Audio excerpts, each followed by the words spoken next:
Rain slicked the streets of Maplewood like a silver film. The windshield wipers on Ethan Walker's aging Subaru moved rhythmically, a steady beat that mirrored the weariness in his chest. He glanced in the rearview mirror. His 8-month-old son, Noah, was fast asleep in his car seat, his chubby cheeks rising and falling with each breath. It had been another long day. Ethan worked as a mechanic at a small auto shop downtown. Long hours, short lunches, and oil-stained hands were now part of his daily routine. Since his wife passed away suddenly the year before, grief had carved out a space inside him that refused to heal. Every day felt like climbing uphill in a storm with no summit in sight. As he turned onto the quiet road leading home, something on the sidewalk caught his eye. An elderly couple sat huddled together at a bus stop bench. The woman clutched a red floral purse in her lap, while the man kept one hand on a small worn suitcase. Neither had an umbrella. Their coats were damp, and the man's glasses were fogged up. The woman's face was turned toward the street, scanning every passing car with a mix of hope and quiet desperation. Ethan slowed the car. He shouldn't get involved. He had a baby in the back seat, dinner to make, laundry piling up.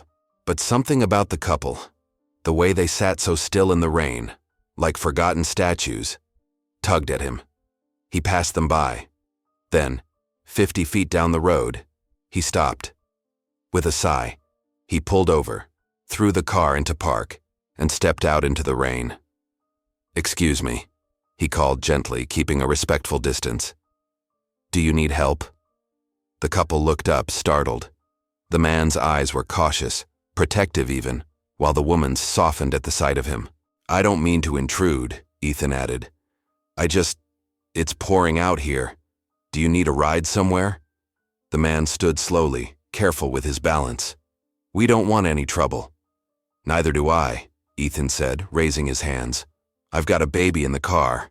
I'm just offering a dry ride." The woman hesitated, then gave her husband a small nod. "Maybe just to the next diner, Ed. Get out of the rain." The man, Edward apparently, gave a gruff sigh but nodded. Ethan opened the back door and helped them load their bags into the trunk. They climbed in, and he turned the heat up. The silence in the car was thick as the rain beat against the windows. "I'm Ethan," he offered, "and that's Noah in the back. He's a quiet passenger, not most of the time." The woman smiled faintly. "I'm Dorothy. This is my husband, Edward." "Nice to meet you both." A few minutes passed before Ethan broke the silence again. "So, where were you headed?" Edward exchanged a glance with Dorothy, then answered with a resigned sigh. "Nowhere in particular. Just out." Dorothy's voice was softer. "We were supposed to go to our son's house, Brandon, but he's not answering." Ethan kept his eyes on the road. "You have his address?" Edward scoffed. "He gave us an address. Doesn't exist." That made Ethan glance at the rearview mirror, his gut tightening. "I'm sorry, that's rough." Dorothy looked down at her lap, fingers clutching her purse. "He sold our house," she said, her voice trembling. "Said it was too much for us to manage. We thought we were moving in with him. Then the car he sent to pick us up dropped us off at that bus stop." Ethan was quiet for a long moment. The idea of someone doing that to their own parents made his stomach turn. "Do you have anywhere else to go?" he asked, though he already knew the answer. "No family nearby," Edward muttered. "No hotel money," Dorothy added, almost like an apology. "No plan. No backup. Just two elderly people discarded like trash in the rain." Ethan exhaled slowly. He didn't know what he was doing, but he heard himself say, "I have a guest room. It's not much, but it's warm. And there's dinner. You're welcome to stay the night. Just the night. Until we figure something else out." There was a pause. A thick, heavy pause. "You don't know us," Edward said. "I don't," Ethan replied. "But you look like you've had a hell of a day, and no one deserves to be out in weather like this." Dorothy's eyes filled with tears she quickly wiped away. "Thank you," she whispered. Back at his small 2-bedroom house, Ethan opened the door and flicked on the lights. It smelled faintly of baby wipes and cinnamon, leftovers from the apple muffins he'd tried baking 2 nights ago. He set Noah down in his high chair and quickly prepped a simple dinner: grilled cheese sandwiches, tomato soup, and warm tea. The 3 adults sat around the table, quietly eating as Noah babbled to himself in the background. The tension slowly eased as Dorothy told small stories about her garden back in their old home, how Edward used to build furniture in their garage. Edward spoke little, but his eyes were more alert now, less guarded. "You lost your wife," Dorothy said gently at one point, noticing the framed photo of Ethan and a smiling woman by the kitchen window. Ethan nodded. "Last year. It was sudden." "I'm sorry," she said. "You're doing a beautiful job with that boy. I can see it." Ethan swallowed hard, not trusting his voice. Later, after Dorothy and Edward were settled in the guest room, Dorothy gently folding the blanket over the edge of the bed, Edward inspecting the door lock like a soldier on duty. Ethan stood alone in the hallway, watching the rain trail down the window. 3 strangers under one roof. He hadn't planned this. Hadn't thought he had anything left to offer anyone. But tonight, for the first time in a long while, the house didn't feel quite so empty. The following morning, Ethan brewed a pot of coffee stronger than usual. The rain had stopped, but the chill in the air remained, lingering like a question no one wanted to ask. Dorothy was already in the kitchen, humming softly as she fed Noah mashed banana in his high chair. Edward sat at the table, flipping through an old newspaper Ethan had left out, though he barely seemed to read it. There was a quiet rhythm forming in the house, fragile but comforting. Ethan watched the scene from the hallway, something soft settling in his chest. Then he remembered the night before, the story, the betrayal, and that weight came crawling back. He pulled out his phone and stepped outside. It took 2 rings for Marcus to answer. "Ethan? It's early, man. Everything okay?" "I need a favor," Ethan said, keeping his voice low. "You still doing estate law?" "Yeah, why?" "There's something off about this couple staying with me. Not about them, about what their son did. He sold their house, told them he was moving them in, then dumped them at a bus stop." There was a pause. "That's... Jesus. Yeah, that sounds like something I can look into." "Got a name?" "Brandon Ellis. Parents are Dorothy and Edward. Their old address was 19 Franklin Avenue. I'll run a search and call you back. Give me a few hours." Ethan hung up and leaned against the porch rail, watching as steam rose from his coffee cup. He didn't want to get involved deeper than he already was. But then again, he already was.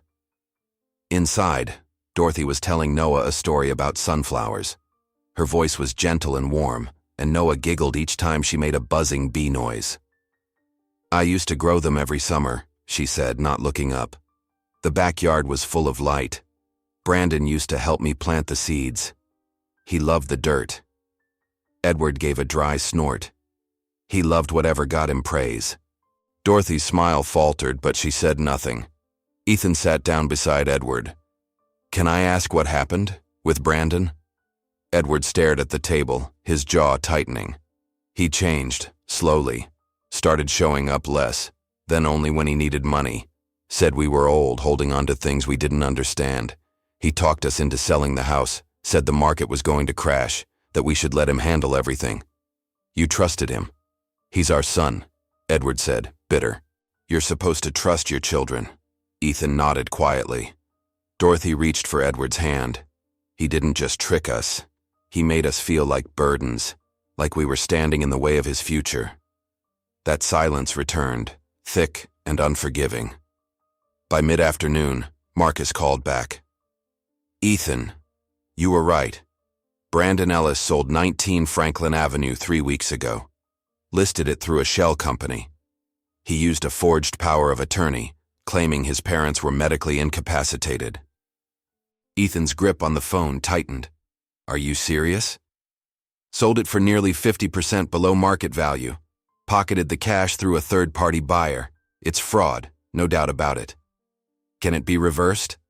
If they press charges, and if we can prove intent, maybe. But it's messy." Ethan looked through the kitchen window at Dorothy holding Noah, both of them laughing at something on the TV. "Start the paperwork," I'll talk to them. That evening, Ethan sat down with Edward and Dorothy at the table, a folder of printed documents in front of him. "What's all this?" Edward asked warily. "Proof," Ethan said. "Brandon forged your signatures, sold the house using a fake power of attorney. You didn't just lose your home. He stole it." Dorothy covered her mouth with one hand, her eyes filling with tears. Edward didn't say anything at first, just stared at the paper in front of him like it was written in another language. "We can fight this," Ethan continued. "I know someone who can help. You'd have to press charges, though." Edward's voice was quiet, almost too quiet. "We raised him. We gave him everything. And now he's taken everything from you," Ethan said. Dorothy whispered, "What if we're wrong? What if there's more to this?" "You're not wrong," Ethan said gently. "But even if you were, you deserve to know the truth." Edward slowly nodded. "Do it. Press charges. Whatever it takes." In the days that followed, something shifted in the house. Dorothy and Edward weren't just guests anymore.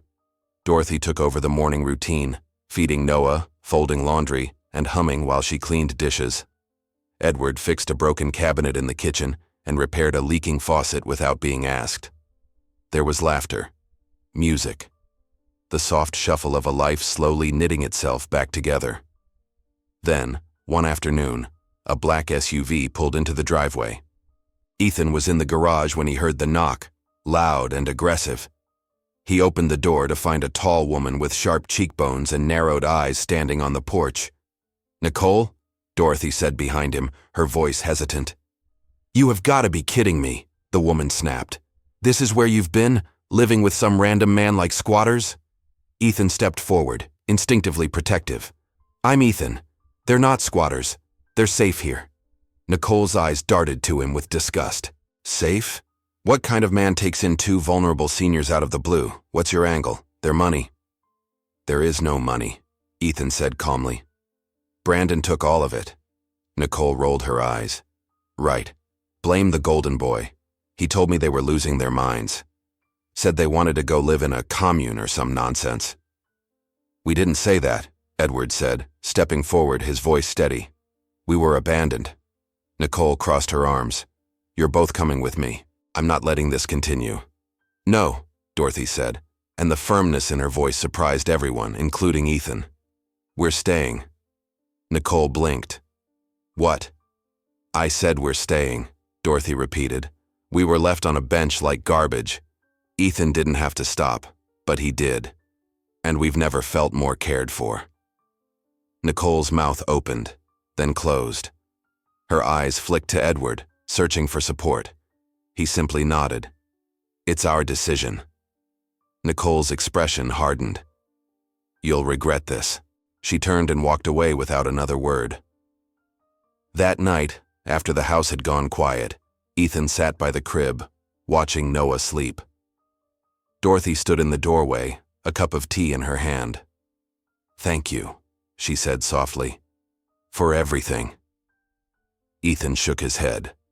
"I don't feel like I'm doing enough." "You're giving us something we haven't had in a long time," she said. "A reason to feel safe again." He looked up at her. "Do you think this is going to get worse?" Dorothy smiled faintly. "It always gets worse before it gets better." Outside, the wind picked up, rattling the windows gently, but inside there was warmth. The summons arrived on a Tuesday. Ethan found it wedged in the mailbox, crisp legal lettering stamped across the front like a slap. Nicole had filed a formal complaint, allegations of elder abuse, undue influence, and manipulation. She was demanding full guardianship of her parents, claiming Ethan was exploiting their vulnerability for personal gain. He read the letter twice, then a third time, just to make sure he wasn't imagining it. Dorothy was in the kitchen with Noah, peeling apples for a pie. Edward sat on the porch, slowly whittling a piece of wood. This house, their lives together, the quiet safety they'd been building, it was all at risk now. Ethan clenched the paper in his fist and called Marcus. "I need you," he said. Within days, Marcus had built a case, documented proof of Brandon's fraudulent house sale, a sworn statement from Dorothy and Edward, and written character references from neighbors, co-workers, and even Ethan's landlord. But Ethan knew it wasn't about paperwork. The court would want to hear the story, and the story, their story, was delicate, painful, and real. In the middle of it all, Dorothy began having trouble remembering simple things. It started small. Forgetting where she'd put her tea, calling Ethan by her late husband's name. Then one morning, she forgot Noah's name entirely and called him Charlie, the name of a cat she once had. Ethan noticed. So did Edward. "I think we need to talk to someone," Ethan said quietly one evening. That's how they met Sarah. She arrived with calm eyes and a soft voice, carrying a medical bag and speaking to Dorothy with gentle familiarity, as if they were already old friends. She ran cognitive assessments and didn't sugarcoat the results. "It may be early onset Alzheimer's," she explained to Ethan. "She's functioning well, but we need to be proactive. Medication, routines, memory reinforcement." Ethan nodded, absorbing the weight of it. Sarah stayed longer than most nurses did. She had a way of making space feel warmer, brighter. Dorothy adored her, Edward trusted her, and Ethan found himself lingering when she was around. Their conversation started clinical, dosage schedules, dietary suggestions, but slowly drifted toward shared stories, laughter, and eventually, an easy comfort that felt like it didn't belong in such a hard time. Court day came with a sky full of gray. Nicole arrived dressed like she was attending a funeral, lips tight, expression harder than before. Her attorney rattled off accusations with a rehearsed sharpness. Ethan had no familial connection to Dorothy and Edward. He manipulated them when they were vulnerable. He moved them into his home for personal gain. Then it was Ethan's turn. He stood, hands folded, voice steady. "I never asked them for anything. I didn't even know their names when I found them sitting at that bus stop. I offered a ride because it was raining, because it was the right thing to do. They've become part of my family, not by blood, but by choice." Dorothy insisted on taking the stand herself. She moved slowly, carefully, but when she spoke, her voice carried weight. "Our son left us with nothing," she said. "Our daughter didn't even check if we were alive. But Ethan, a stranger, gave us safety. He gave us a home. He gave us back our dignity." There were tears in the courtroom. Even the judge's expression softened. Nicole stood, her face tight with disbelief. "They're confused. They're old and confused." Dorothy turned to her. "We're not confused. We're disappointed." Silence settled like dust. When the judge ruled in Ethan's favor, granting him legal guardianship, Nicole didn't wait to hear the full decision. She stood and stormed out, heels clacking against the tile like gunshots. Ethan exhaled, the breath feeling like it had been trapped inside him for weeks. That night, they celebrated quietly. Just the four of them, Ethan, Edward, Dorothy, and Noah, with pizza and soda, and a lit candle on the kitchen table for no reason other than joy. Later, Ethan walked Sarah to her car. "You stayed longer than your shift again," he said with a grin. "I like the company," she replied, brushing her hair behind one ear. "It's not often I see this much kindness in one place." He looked at her, something warm rising in his chest. "Would you want to stay for dinner sometime?" he asked. "Not as a nurse, just as you." She smiled. "I'd like that." Weeks passed. Dorothy had good days and hard ones. Some mornings she would tell Noah the same story 3 times without realizing it. Other times, she danced with him in the living room, laughing like nothing had changed. Edward took it all in silently, his strength unwavering, his patience endless. Ethan and Sarah grew close, slowly, naturally. There were no grand gestures, just shared cups of coffee, quiet laughter over dishes, long walks with Noah tucked into Sarah's arms. Then one evening, as fall leaves turned amber and gold, Ethan knelt in the backyard beneath the old oak tree and held out a simple silver ring. "I never thought I'd find this again," he said, "but I found you." Sarah said yes, with tears in her eyes. Thanksgiving arrived with the scent of cinnamon and roasted turkey. Dorothy sat at the table humming softly, Noah in her lap. Edward carved the bird with steady hands. Sarah passed the rolls. The table was full, not just of food but of something deeper. Love, resilience, a sense of home. Outside, the wind picked up and leaves danced across the porch. Inside, they were safe, together, chosen. Time had a way of softening edges and deepening roots. Years had passed since that rainy night when Ethan found Dorothy and Edward sitting at a bus stop with nowhere to go. Now, the house on Maple Street was fuller, not just with people, but with a history etched into every creaking floorboard, every faded photograph on the wall. Ethan and Sarah were married now. Their daughter Emma had just turned 3, her laughter echoing through the same halls where baby Noah had once babbled his first words. Dorothy, in her quieter moments, would call Emma the light of the house, even when she no longer remembered exactly who she was. The Alzheimer's had taken more than names and dates. It had slowly stolen the sharpness from Dorothy's mind, the threads of stories she once told with such warmth. There were days when she was lucid and full of spark, helping Emma color pictures at the table. But those days came less often now. Edward rarely left her side. He read to her every night, even when she didn't respond. He combed her hair, dressed her gently, watched her sleep like a sentinel guarding the remnants of a once vibrant love. And though he never complained, the grief behind his eyes deepened with each passing week. "Some days," he whispered to Ethan one evening on the porch, "she looks right at me and sees nothing, and I still love her with everything I've got." Ethan said nothing, just placed a hand on Edward's shoulder. There were no right words, only presence. Dorothy passed on a quiet morning in early spring.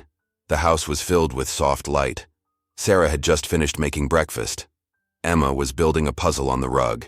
Edward had gone to make tea, and when he returned, Dorothy was gone, her hand still resting in the folds of her blanket, her eyes closed as if in sleep. She'd slipped away without pain, without panic, just gone. Edward sat beside her for a long time, silent, unmoving. When Ethan entered the room and saw them, he froze. He knew instantly. They held a small ceremony in the backyard under the oak tree, the same one where Ethan had proposed to Sarah. Dorothy's ashes were scattered among her sunflowers, planted again this year by Edward's careful hands. The family gathered not in mourning but in reverence. She had been their heart. Her absence was a quiet, unfillable space. Edward changed after that. He was still strong, still sharp, but slower, softer. He spent more time sitting near Dorothy's garden, humming to himself. Emma often joined him, babbling about bugs and clouds, anchoring him gently to the present. Then one afternoon, a knock came at the door. Ethan opened it and froze. Brandon stood on the porch, older now, thinner, his face marked by years of something harder than time, prison maybe, regret. He didn't speak at first, just stood there, a duffel bag slung over one shoulder, eyes sunken but alert. "I heard," Brandon said finally. "About Mom." Ethan didn't answer. "I don't want anything," Brandon added quickly. I had to see Dad. I had to say something." Ethan hesitated, then stepped aside. Brandon entered slowly, like a man walking into a chapel, unsure if he still belonged there. Edward was at the kitchen table, sorting through a box of old letters. He looked up, and for a moment, nothing moved. Then he stood. Brandon opened his mouth, but no words came. He looked smaller now, his voice cracking. "I was wrong. I was stupid and angry and selfish, and I don't have the right to ask for anything. But I'm sorry, Dad. I really am." Edward's expression didn't change for a long moment. Then he said simply, "Sit down." Brandon's knees buckled as he dropped into the chair across from his father. He wept silently. Edward watched him, and after a pause, reached across the table and laid his hand over his son's. It wasn't everything, but it was something. That night, Ethan and Sarah stood on the porch watching the sun dip below the trees. The windows behind them glowed with warm light, Noah and Emma playing, Edward humming softly in the kitchen, and Brandon asleep on the couch, still clutching the photo of his mother he'd found in an old album. "You did it," Sarah whispered. Ethan shook his head. "No, we did it. All of us." Sarah leaned into him. "It's not the family you expected." He smiled faintly. "It's better." Inside, the walls held laughter, stories, sorrow, and forgiveness. This family, broken, mended, rebuilt, wasn't made of shared blood. It was made of choice, of grace, of people who refused to let each other fall apart. And that kind of family was forever.